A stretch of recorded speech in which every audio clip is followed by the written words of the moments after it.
Welcome to this training video. It will guide you how to use the Strip Chart Recorder app to get still displays of repetitive transient events, such as hits with a modal hammer.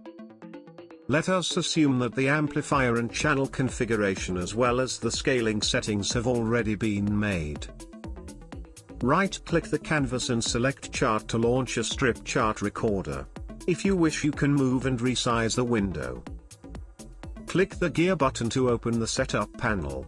Click the vertical button to open the channels selection. Select the channels that you want to display. Hold down the control key and click to select multiple channels. Select the type of the value that you want to plot as a chart. To see the maximum time resolution, please select waveform. Close the channel selector and setup panels and start the measurement with the start button or F4.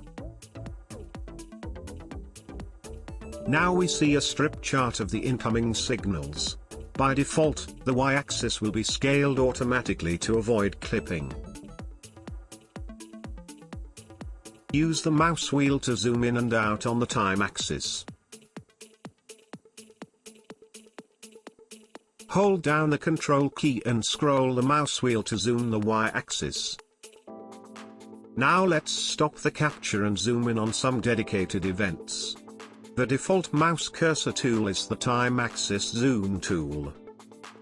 You can navigate through the measurement with the scroll bar.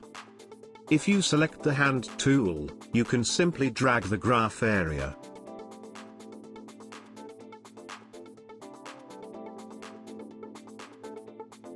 Once you've isolated a section of interest, you can transfer the snippet to other apps. Just drag and drop it onto the canvas to get a dialog for the 4 most important apps. Let's do a frequency domain display. Simply navigate through the measurement and drag and drop other snippets into the new FFT display to get the spectrum.